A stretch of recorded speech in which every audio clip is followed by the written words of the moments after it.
오늘 본문 내용이 종말에 관한 내용인데,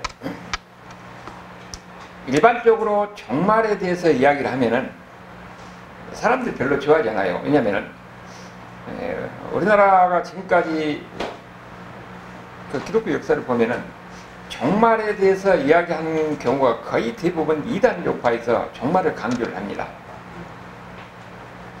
그리고 종말을 강조해서 어떻게 하냐, 오히려 사람들을 두렵게 만들어서, 그러면서 사람을 미혹하고 오히려 신앙에서 떠나게 하고, 그리고 세상 사람들에게서 오히려 종말에 대해서 이렇게 강조하는 것이 결국은 기독교에 대해서 안 좋은 인식을 많이 갖게 만들거든요. 그러니까 일반적으로 이 건강한 기독교 안에서도 종말에 대해서 자꾸 이야기를 하면은 그것이 일반 성도들이 좀 부정적으로 받아들이는 경향이 있어요. 그러나 예수님께서도 성경에서도 분명히 종말에 대해서 이야기를 하고, 예수님도 오늘 종말에 대해서 이야기를 하고 있기 때문에 우리는 이 종말에 대한 분명한 이해가 있어야 되는 거예요. 그래야 잘못된 이런 종말에 대해서 우리가 그를 대처할 수 있는 것이고, 또 우리 신앙생활에도 예수님께서 말씀하신 이 종말에 대한 올바른 이해가 있을 때 건강한 신앙생활을 할 수가 있는 거지요. 오늘 예수님께서는 성전의 멸망과 종말에 대해서 이야기하는데, 감난산에서 지금 성전을 바라보면서 예수님께서 이 성전의 멸망과 종말에 대해서 이야기하게요. 근데 거기서 이제 제자들에게 이야기하는 겁니다. 제자들에게서 이 종말에 대해서 이야기하면서 종말을 대비하는 삶이 어떻게 되느냐, 종말의 때가 다가오면 여러 가지 징조가 있는데, 그럴 때 종말이 오는 것을 알고 그리고 종말을 대비하는 삶을 살아야 된다. 우리가 건강한 신앙생활을 하기 위해서 예수님께서 말씀하신 대로 이 세상이라는 것은 전체 우주적인 사건 속에서 세상이 어떤 것인가 하는 것을 우리에게 가르치면서 세상의 마지막이 무엇인가, 그것을 우리에게 가르쳤기 때문에 그에 대한 올바른 이해가 우리의 건강한 신앙생활을 할 수 있다는 거죠. 그래서 오늘 종말에 대해서 여러 가지 징조를 이야기하면서 오늘 14절에서 이렇게 보면은, 먼저 멸망에 가증한 것이 서지 못한 곳에 선 것을 보거든, 이렇게 말씀하고 있어요. 멸망에 가증한 것이 서지 못할 것, 어떤 곳이요? 성전에 선다는 겁니다. 원래 이 이야기가 어디서 나오냐 하면은 다니엘서 9장 27절 거기 나와요. 여러분 성경 찾기에도 보면은 다니엘서 9장 27절에 뭐라고 나오니까, 또 포악하여 가증한 것이 날개를 의지하여 설 것이며, 포악하고 가증한 것이 성전에 선다는 거예요. 그리고 다니엘서 11장 31절에도 성소고 그 견고한 곳을 더럽히며, 성전을 더럽히고 그리고 멸망하게 하는 가증한 것을 거기에 세운다는 겁니다. 이런 일이 있을 것이라는 거예요, 마지막 때가 되면. 그런데 다니엘이 이 다니엘서를 쓰고 예언할 때가 언제냐면은 BC 600년에서 BC 500년 사이거든요. 그 기간에 이 다니엘서 썼어요. 그런데 실제로 이 일이 언제 일어나냐면은 BC 200년에서 160년 사이에 실제로 성전에서 이런 일이 일어납니다. 그때가 안티오코스 에피파네스 사시대 때인데, 우리가 이것을 이해하려면은 역사를 좀 이해할 필요가 있는 거죠. 원래 페르시아가 그리스에서 멸망을 하잖아요. 그리고 알렉산더가 그야말로 그 당시에 전 세계를 통일하는데, 알렉산더가 젊은 나이에 죽습니다. 그리고 그 알렉산더 부하들에 의해서 나라가 네 곳으로 나눠져요. 그때 그 팔레스타인과 연관지에서 그 중요한 나라가 에집트 지방에 있는, 애굽에 있는 톨레미 왕조하고, 그 다음에 지금의 시리아 쪽에 있는, 그 북쪽에 있는 셀루키드 왕조가 중요한 역할을 합니다. 처음에는 톨레미 왕조가 팔레스타인 지방을 지배하면서 여기서는 유대교라든지 이런 다른 종교에 더 포용적이에요. 그렇게 문제가 안 됐습니다. 그런데 톨레미 왕조가 약해지고 북쪽에 있는 셀루키드 왕조가 강해지면서 팔레스타인 지방을 지배하게 되는데, 그때는 종교에서 억압 정책을 취해요. 그리스도의 제우스 신을 섬기게 하고, 그 다음에 그리스도의 다른 신을 섬기게 하는 거예요. 그리고 성전에다가 제우스 신을 세우는 겁니다. 그리고 성경이 유대인들이 거룩하다 하는 것이 하니까 그것을 거룩하지 하는 것을 오히려 거기에다가 돼지피를 뿌려서 거룩하지 않다는 것을 일부러 의도적으로 그렇게 하거든요. 그러니까 당연히 유대인들이 반발하지요. 그래서 유대인들 반발 중에서 전쟁이 일어나는데 그게 마카베 전쟁입니다.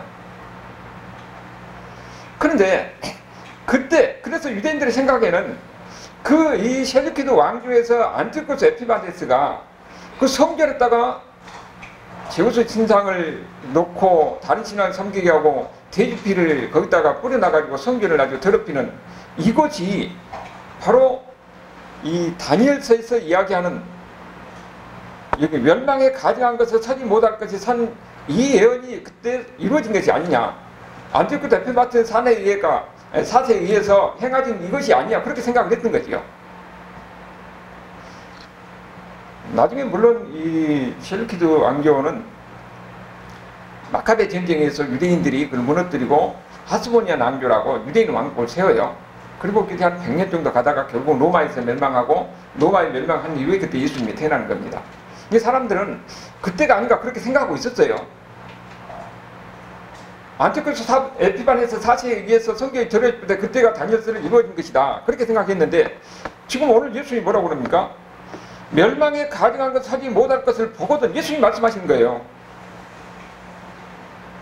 이미 그때 이루어진 것이 아니라는 겁니다. 앞으로 온다는 거예요. 예수님 말씀은 앞으로 멸망에 가증한 것이 성전에 선다는 겁니다. 그런 일이 있을 것이라는 거예요. 근데 예수님이 지금 이 말씀하실 때는 어떻습니까? AD 30년에서 33년 사이에요. 그런데 실제적으로 나중에 한 30년, 40년 후에 AD 70년에 성전이 로마의 디도 장군에서 멸망합니다.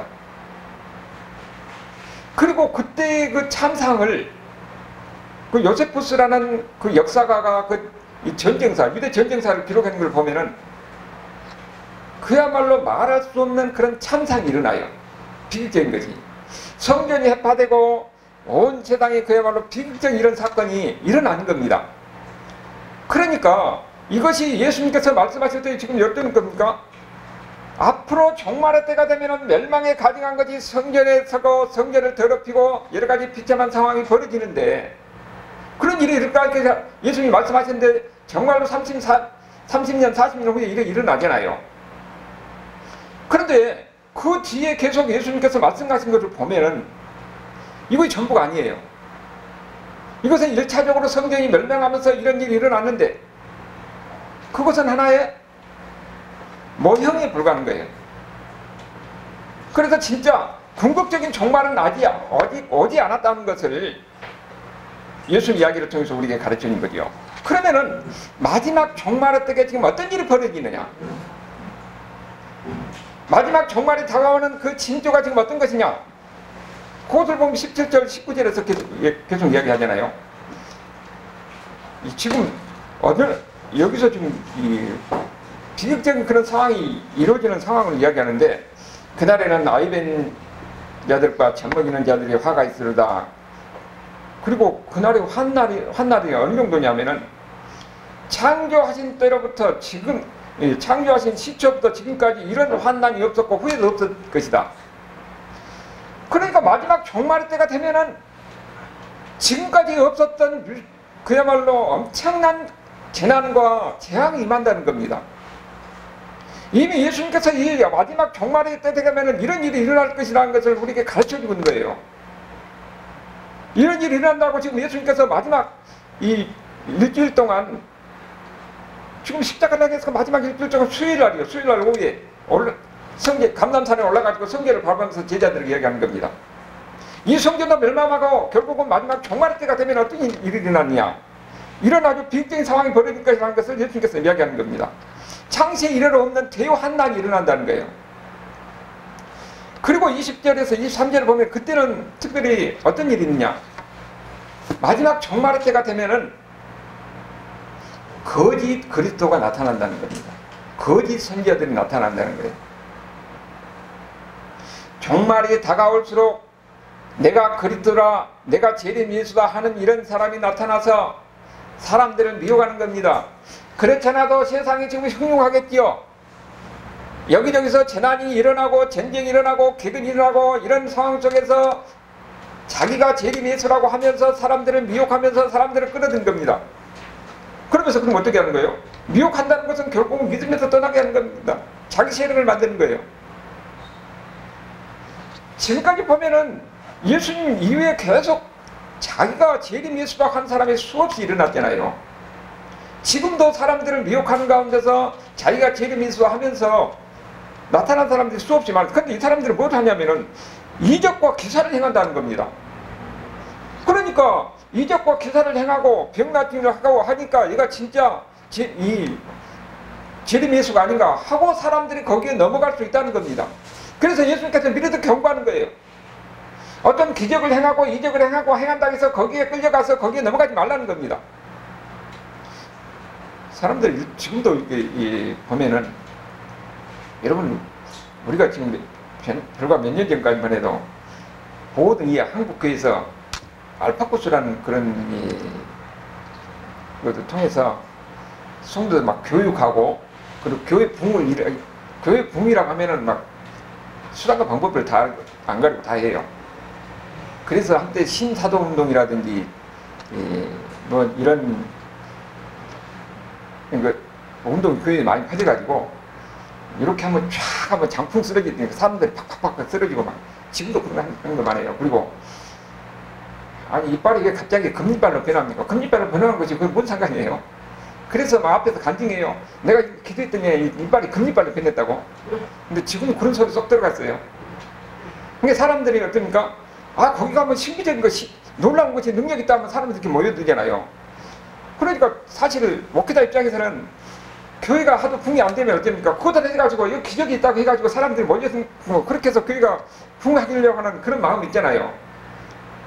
그런데 그게 전부 다 보니까 지나고 나서 보니까 뭐라고요? 다 비성경적인 것이었던 거예요. 이런 일이 마지막 때가 될수록 더 많이 일어난다는 겁니다. 기적을 행하고 이적을 행하고 여기에 홀려가지고 거기에 넘어가지 말라는 거예요. 지금도 보면은 우리 교단 내에서도 보면은 그런 여러 가지 그 신사도 운동이라든지 이런 제3의 이런 데서 보면은 무슨 옷을 이렇게 쫙 던지니까는 사람들이 이렇게 쫙 넘어지더라고요. 이런 데 그렇게 사람들이 열광하고 지나고 나면은 다 이러니까 다 거짓 사도들이에요. 마지막 때가 될수록 이런데 이렇게 기적을 행하고 이적을 행하고 해서 사람들을 미혹하고 자기 세력을 만들고 그러면서 나중에 어떻습니까? 그들을 다 멸망으로 하는 것인데 이런 일에 미혹되지 말라고 지금 예수님께서 미리서 말씀하고 있는 겁니다. 그리고 또 보니까 24절에 뭐라고 했어요? 그때 환난 후에 해가 어두워지고 달이 빛을 내지 아니하며 별들이 하늘에 떨어진다. 그때는 마지막 때가 되면 우주적인 이런 환난이 일어나는 겁니다. 우주적 재난이 일어나는 거예요. 그때가 종말의 때라는 겁니다. 그리고 그때 어떻게 돼? 26절을 보니까 그때 인자가 구름을 타고 큰 권능과 영광으로 오는 것을 사람들이 보리라. 예수님이 구름을 타고 온다는 것은 무슨 손오공 같이 구름을 타고 온다는 말이 아니에요. 영광 가운데 예수님이 오시는데 모든 사람이 예수님을 다 볼 수 있게끔 오신다는 겁니다. 이 말이 어디에 원래 나오냐 하면은 다니엘서 그 7장에 나오는 이야기예요. 거기 보면은 그 다니엘서에서 예언되는 겁니다.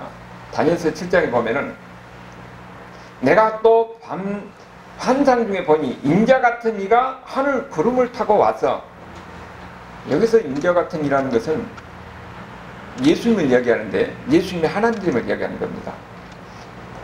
메시아가 와서 예측부터 항상 계신 이가 나간다는 겁니다. 아버지 하나님께 나가는 거예요. 인도됨에 그에게 권세와 영광과 나라를 주고 모든 세상을 그때 메시아가 와서 통치하고 다스린다는 것을 이야기하는 겁니다. 메시아가 이미 영광 가운데 오가지고 이 세상을 모두 다스리는데 그때 뭐합니까? 만국을 통치하면서 심판하는 거예요. 그때 예수님께서 다시 오셔서 세상에서 예수를 믿지 않는 이런 사람들이 어떻습니까? 그들에게는 심판에서 멸망으로 가서 지옥으로 가는 겁니다. 예수 믿는 사람들에게는 그때는 예수님께서 그러니까 다 모아서 지금 뭐라고 그랬어요? 27절에 보니까 또 그때 그가 천사를 보내어 자기가 택하신 자들을 땅끝부터 하늘 끝까지 사방에서 다 모은다고 그러잖아요. 예수님이 다시 와서 재림하신 후 다시 오셔서 세상을 다스리고 통치하면서 심판하시는데 안 믿는 사람들은 지옥이고 믿는 사람들은 다 모아서 어떻게 됩니까? 구원받는 날이에요. 그날이. 우리 예수 믿는 사람들은 바로 이것을 바라보고 사는 겁니다. 예수님이 다시 오시는 그날 우리는 예수 믿는 사람들은 구원받아서 천국에서 천국 주님과 함께 영원한 삶을 사는 거예요. 예수님은 마지막 가시기 전에 수요일날 지금 이 말씀을 우리에게 주고 있는 겁니다. 마지막 때 지금 어떤 일인가? 마지막 종말의 때가 바로 어떤 일인가? 이런 재난이 있고 많은 환난이 있고 그 환난이 우주적인 이런 환난 가운데 있는데 그때 예수님이 영광 가운데 다시 오셔서 자기 백성들을 구원할 것이라는 것을 우리에게 말씀하고 있는 겁니다. 그래서 예수 믿는 사람들은 어떤 소망을 가지고 삽니까?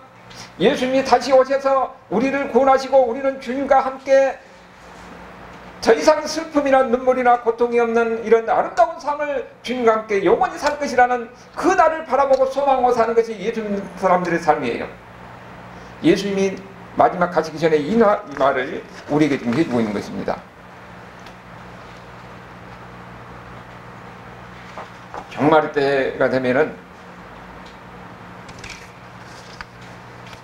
이런 일이 날 것이라고 하는데 문제는 우리가 과연 이런 종말을 지금 대비하는 삶을 살고 있느냐 하는 거예요. 항상 예수 믿는 사람 예수께 말씀하신 것은 제자들에게 예수 믿는 사람의 삶이라는 것은 항상 마지막을 준비하고 대비하는 삶을 살아야 된다 하는 것을 우리가 가르쳐주는 겁니다. 그래서 예수님께서는 여기서 말씀하실 때 뭐라고 그럽니까? 징조가 우리에게 마지막 때가 되면 여러 가지 징조가 있을 것이라는 것을 이야기해요.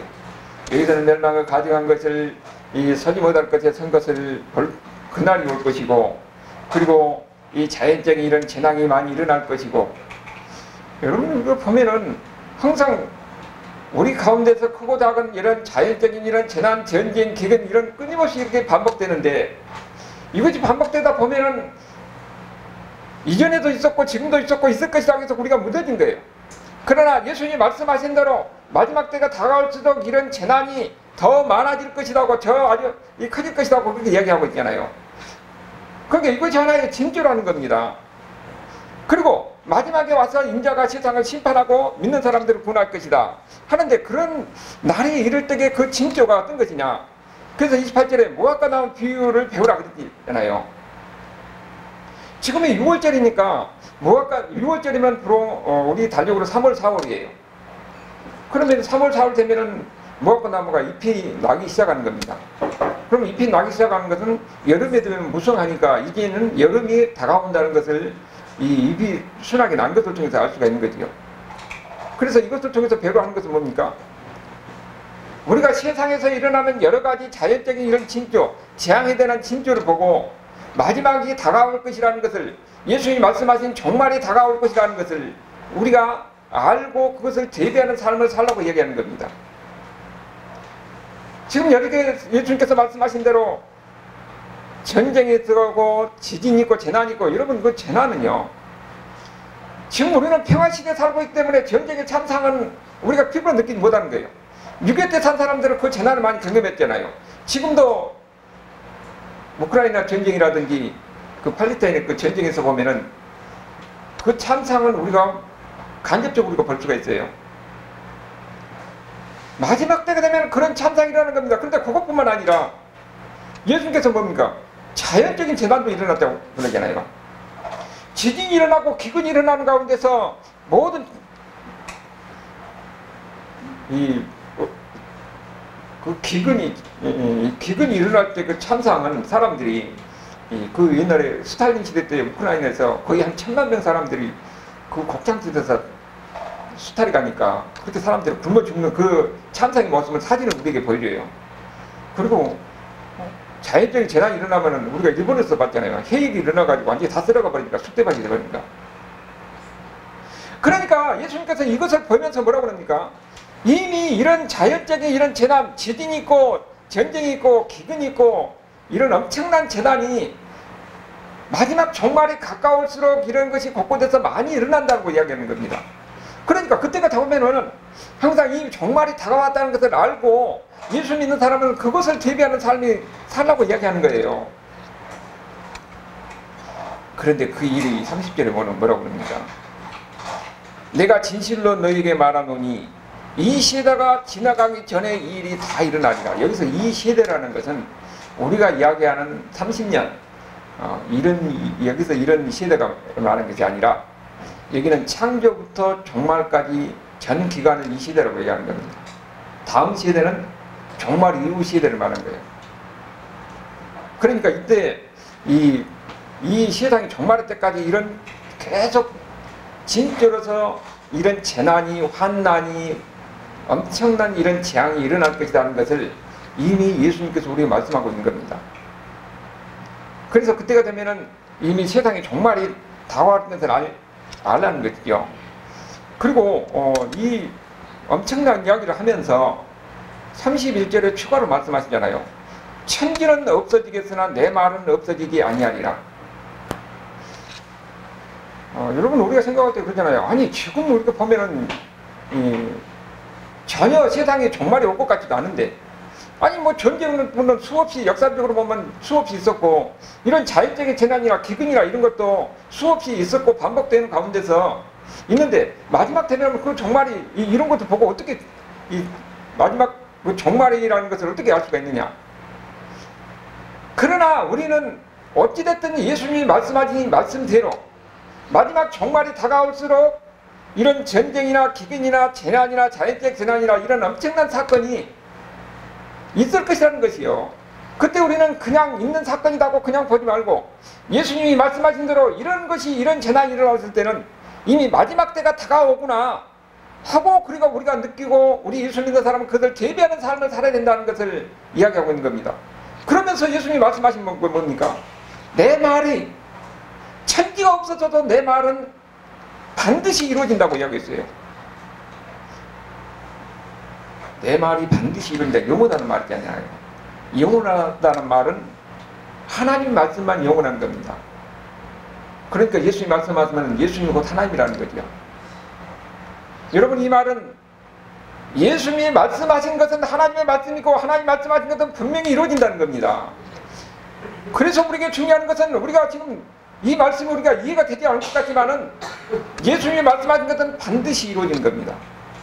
성경의 말씀은 반드시 이루어진 겁니다. 이것을 우리가 믿느냐 안 믿느냐 하는 것이 우리 신앙생활에 중요한 거예요. 한때 보면은 17세기 18세기 때 들어와서는 인본주의가 들어와가지고 그때 그것이 인본주의 사상이 거기까지 들어왔거든요. 거기에 들어와서 인본주의 관점에서 성경을 보니까 성경에서 기적이라 이런 것을 안 믿는 거예요. 그래서 그 자유주의 신앙이 나와가서 그때 교회 성경의 권위가 이루어지고 많은 사람들이 교회를 떠나고 1920년대 30년대 이때는 그야말로 대혼란이 됐어요. 성경의 권위가 떨어져서 많은 사람들이 교회에서 떠나는 겁니다. 그러다가 20세기 중반에서 고고학이 발달하면서 성경의 말씀이 진짜라는 것이 차근차근 확인되기 시작하는 거예요. 우리가 지금 중요한 것은 성경은 하나님의 말씀입니다. 우리는 1.1억이라도 거기는 하나님의 말씀이기 때문에 그대로 된다는 것을 우리가 믿는 거예요. 오늘 예수님도 다시 한번 말씀하십니다. 내가 말하는 것은 천지가 없어질지라도 내가 말하는 것은 분명히 이루어진다는 것을 이렇게 말씀하고 있는 겁니다. 우리가 진짜 예수님을 믿는 사람들은 하나님의 말씀은 반드시 이루어진다는 겁니다. 이 세상은 마지막 때가 될수록 세상에 재난이 있고 재앙이 있고 전쟁이 있고 기근이 있고 그런 천재지변이 많이 일어나는 가운데 오히려 우주적인 이런 종말 속에서 별이 떨어지고 하늘에 새가 떨어지고 이런 상황이 분명히 있을 것이라는 것을 우리에게 말하고 있는 겁니다. 마지막 종말 때면 이런 일이 있다는 거예요. 그러니까 우리는 그것에 대해서 어떻습니까? 알고 있어야 되는 것이에요. 이걸 전혀 무시할 게 아니라 예수님이 말씀하시는 것입니까? 이런 그야말로 우리가 상상할 수 없는 말씀을 하시면서 내 말은 천지가 없어져도 있을 것이라고 이렇게 강조를 하고 있잖아요. 그러면서 뭐라고 말씀하시냐? 32절 그러니까 그날과 그때는 아무도 모르나니 하늘에 있는 천사들도 모르고 아들도 모르고 아버지만 아십니다. 여러분, 예수님께서 이렇게 마지막 이 종말에서 이야기를 하니까 사람들은 이 거짓 그리스도이나 거짓 사도이나 이런 사람들이 어떻게 합니까? 이것을 이용해가지고 언제 종말이 온다 이렇게 날짜를 정해고 자기가 하나님의 계시를 받았고 예언하는 거예요. 그러니까 오히려 여기서는 뭐라고 그러니까 그날과 그때는 아무도 모른다고 그랬잖아요.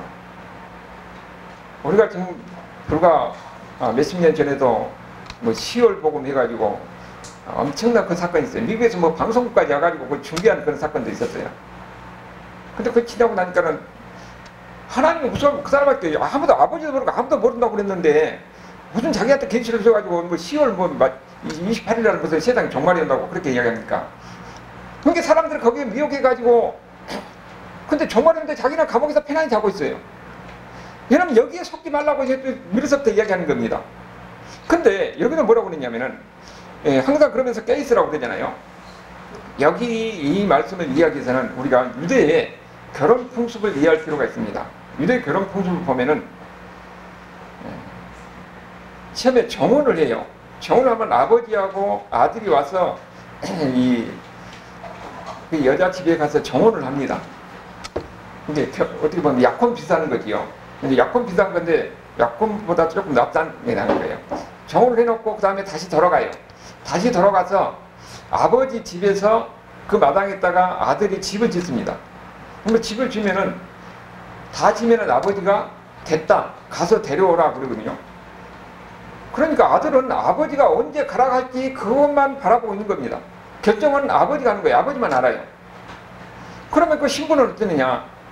신부는 신랑이 자기를 데리러 오는 그날을 기다리면서 항상 횃불을 준비하고 깨어 있는 겁니다. 언제 뭘지 밤에 갑자기 오니까. 그래서 항상 횃불을 준비하고 기다리고 있는 거예요. 그래서 이 말씀이 뭐냐 하면은 신랑 대신 예수님께서 언제 오실지 모르니까 신부가 신랑을 기다리듯이 항상 깨어서 준비하고 있으라는 겁니다. 이것이 예수 믿는 자의 삶이에요. 그래서 예수님께서 말씀하신 것이 바로 그거예요. 깨어있으라 깨어있으라. 이것을 잠자지 말라 하는 것이 아니라 항상 우리 예수 믿는 사람들은 주님이 언제 오실지 모르면 다시 오신다는 사실을 우리는 분명히 이해하고 있으면서 항상 주님을 준비하는 이런 삶을 살아가는 겁니다. 주님을 맞이할 준비를 하고 사는 삶이 바로 그리스도의 삶, 이 삶이라는 것을 우리에게 이야기하고 있는 거지요. 우리는 정말이 언제일지 모르지만 주님께서 말씀하신 대로 항상 주님이 오실 그날을 준비하면서 사는 삶이 된다는 거예요.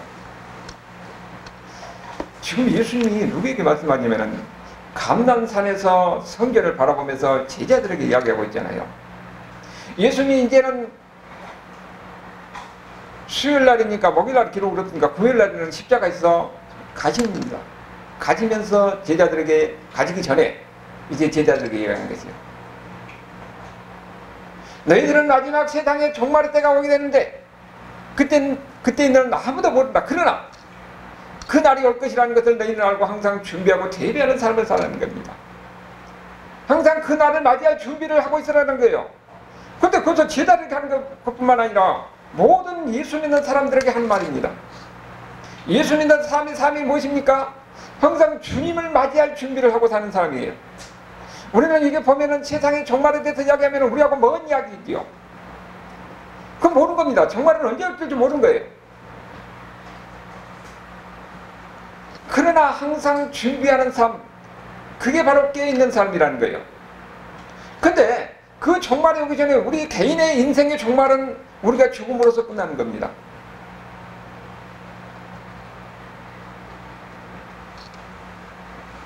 우리는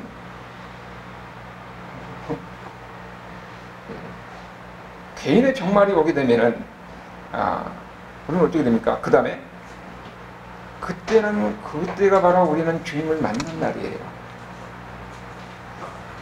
우리는 혹시 보면은 이렇게 이야기하는 사람도 있어요. 불교에서 가르칠 때 어떻게 가르칩니까? 사람은 이 세상에서 지은 지혜로 인해서 심판을 받아서 그 다음에 뭐 서로도 태어나고 뭐 개로도 태어난다고 그래요.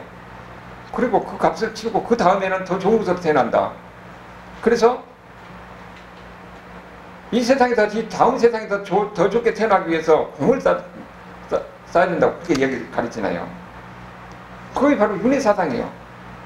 그런데 성경은 그렇게 얘기 안 씁니다. 인생을 사는 것은 한 번 사는 것이고 그 다음에는 반드시 죽은 다음에는 심판이 있는 겁니다. 그 다음에는 천국이냐 지옥이냐 하는 거예요. 그러니까 우리가 사는 것도 마찬가지입니다. 우리가 세상이 정말 언제될지 모르지만은 그러나 우리 개인의 인생을 살면 이제는 많이 살아야 100년이에요. 그럼 우리가 종말일 때, 개인의 종말일 때 그 다음에 어떻게 됩니까? 주님을 만나는 거예요. 예수 믿는 사람들은 주님을 만나면서 그때 주님의 영광 가운데 사는 것이잖아요. 그러면 이 땅에서 우리 삶은 어떤 삶이 되느냐? 예수님께서 만약에 종말을 대비하는 사람은 항상 깨어서 준비하는 삶을 살라고 했습니까? 우리도 이 땅에 살면서 주님을 맞이할 그날을 기대하고 사는 사람이 되어야 되네요. 그런 사람이 경건한 삶을 살게 되는 겁니다. 그냥 내가 내 마음대로 살다가 죽으면 끝이다. 나는 예수님께 천국 간 것이다. 이런 사람은 종말을 대비하는 사람이 아니고 개인의 종말을 대비하는 사람이 아니에요. 우리는 항상 어떻습니까? 주님을 맞이할 그날은 내가 죽으면 그 다음에는 주님을 만난다는 것입니다. 주님을 만남으로 해서 이제는 우리는 새로운 영광의 삶에 들어가는 겁니다. 이것을 기대하고 사는 사람이에요. 그래서 종말을 대비하고 사는 그 인생은 행복한 인생입니다. 그런 사람이 경건한 사람이고 그런 사람이 아름다운 사람이고 그런 사람이 소망이 가득 찬 사람입니다. 그래서 자신의 종말을 대비하고 산 사람은 죽음을 두려워하지 않는 거예요. 더 나은 삶, 더 영원한 삶이 주님과 함께하는 그날을 기뻐하며 그날을 소망하고 사는 겁니다. 여러분은 바로 이러한 소망을 가지고 사는 저와 여러분 삶이 되어야 한다는 것을 다시 한번 우리에게 말씀해 줍니다. 이런 은혜가 있기를 주님의 이름으로 축원합니다. 아버지 하나님